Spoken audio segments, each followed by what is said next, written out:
bonjour à tous. Bonjour. Vous êtes en fait chez Ary Scheffer. C'est lui qui a habité cette maison. Il a habité ici pendant 30 ans. Il est né en 1795 et il est mort en 1858. Il est d'origine hollandaise, Ary Scheffer. C'est une famille de peintres. Disons qu'il est assez sévère avec lui-même, comme la plupart des artistes, comme la plupart des gens qui veulent faire les choses bien. Une carrière incroyable parce que c'était l'un des peintres du roi Louis-Philippe. C'est ce roi qui arrive au pouvoir après la deuxième révolution en 1830. C'est-à-dire que les peintres sont souvent au service du pouvoir. Ils vont raconter l'histoire, faite par les puissants, d'accord? C'est le roi qui donne sa version. Mais si vous ne respectez pas les règles, eh bien vous êtes refusé. Après la Révolution française, il y a des artistes qui vont décider de se libérer de ces règles. Mais l'artiste qui va créer la première brèche dans ces académies, il s'appelle Victor Hugo. C'est un nouveau mouvement artistique, donc de liberté, qu'on va appeler le romantisme. Et finalement, les romantiques, ils viennent beaucoup des Lumières quand même, ils ont beaucoup de connaissances, mais ils vont aimer aussi l'opposé des Lumières, c'est-à-dire la nuit. La nuit. Le thème de la nuit, c'est un thème que les romantiques vont explorer. On adore le diable. Et là, il y en a un autre de diable qui s'appelle Satan. Alors par exemple, il y a un pianiste et compositeur, ami et rival de Chopin, qui s'appelait Franz Liszt. Il va écrire une Méphisto-valse. Les enfants du roi, qui a eu 10 enfants, Louis-Philippe, venaient ici. Donc vous pouvez imaginer le carrosse royal qui, chaque semaine, arrive ici. Et les enfants du roi viennent dans cet atelier prendre leur cours. Leur histoire, elle était vraiment vivante et les tableaux, les œuvres et tout, c'était bien fait et aussi les guides, ils étaient sympas. J'ai bien aimé, c'était vraiment agréable à voir. Les tableaux, ils sont très vivants, on comprend vraiment bien leur histoire et ça fait vraiment penser au temps d'âme. Il y avait une toile et en fait on voyait vraiment que c'était les vêtements, oui, voilà, les vêtements d'une toile, d'une dame. C'était de la soie, il y avait du satin, mais il n'y avait pas les matières, on voyait vraiment... On voyait les reliefs.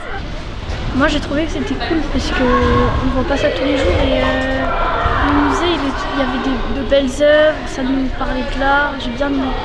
Louis XIV a décidé que chaque art aura sa propre école. Si l'artiste respecte les règles, son œuvre peut être affichée. Victor Hugo dit le contraire, il faut écouter son cœur. Cet après-midi, nous allons voir la pièce de Molière nommée Le médecin malgré lui. Je ne connais pas vraiment cette pièce, mais je pense que le médecin il va être charlatan, foufou. Parce que souvent dans les pièces de Molière, les personnages sont comme ça.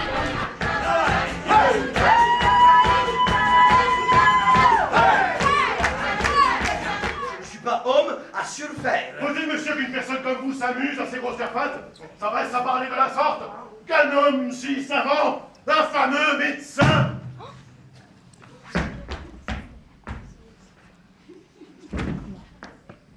Comme vous êtes, veuille se déguiser aux yeux du monde et tenir enterrés les beaux talents. Elle parle d'un homme qui fait croire à des gens qu'il est médecin.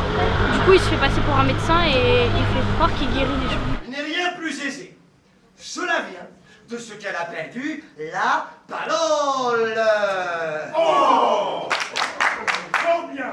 Mais la cause, s'il vous plaît, qui fait qu'elle a perdu la parole. Nos meilleurs auteurs vous diront que c'est l'empêchement de l'action de sa langue. Oh!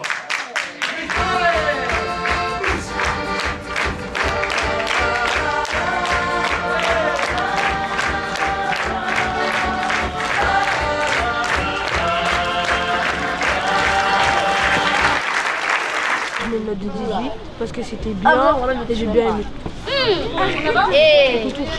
Moi, 17 parce qu'ils ont un bon accent et c'était drôle. Je mets un 9 sur 10 parce que cette pièce elle a été très très bien réalisée. Les acteurs ils ont fait du bon boulot.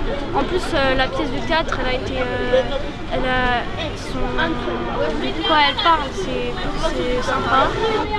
8,5 sur 10 parce qu'en fait j'ai pas aimé quand par exemple il faisait par exemple Quand par exemple, il donnait des claques. J'ai pas aimé parce que on voyait que c'était fou, il touchait même pas. Mais après j'ai bien aimé le reste. La journée était bien. La pièce, c'est ce que j'ai plus préféré dans la journée. Il s'embrouillait, il criait, donc ça faisait rire. Le chapeau, ça donne un effet un peu russe. Aussi la couleur rouge. Les costumes, ça fait russe. Du coup, ça rend bien. C'est ça qui fait un peu l'amusement dedans. Enfin, le thème. Je trouve que les costumes, ça apporte rien à la pièce qui imite les Russes. Je pense que les gros gags, ça gênait pas trop le déroulement de la pièce. Ce que j'ai aimé, c'est quand ils chantaient en chœur en russe. Il y avait du rythme et c'était super.